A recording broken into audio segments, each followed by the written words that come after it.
The U.S. Secretary of State John Kerry has made his third visit to Turkey in less than 2 months. This time, the trip was for the so-called Friends of Syria meeting in Istanbul.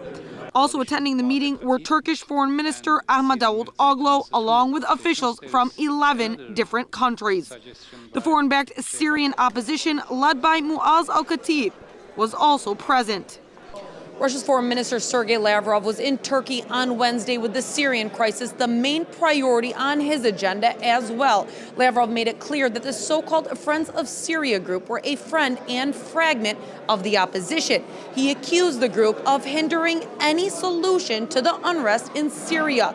Lavrov called on the opposition to make negotiations with the Syrian government before the unrest advocated more extremist groups. After long hours of talks, the so-called Friends of Syria took the advice of the Russian foreign minister and called for negotiations to begin within the framework of the Geneva Convention, an agreement signed in June 2012 under the chairmanship of former UN Arab League envoy to Syria, Kofi Annan. A political solution, first of all. That's the first goal. Along the lines of the Geneva Communique, which offers Syria peace tomorrow. If the Assad regime would simply come to the table and live up to the agreements of that international framework.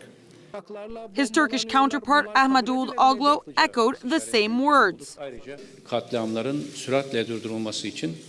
We are calling for an immediate solution based on Geneva Convention.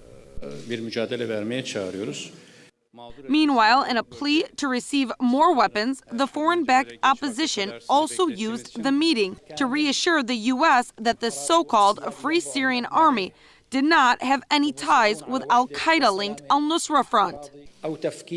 The international community has been making efforts to help us, but we still need more. The most important thing now is not to divide the country.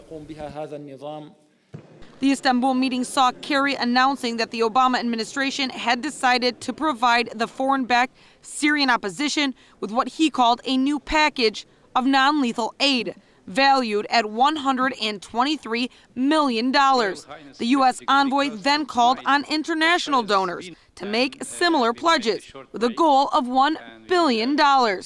Serena Shim, Press TV, Istanbul.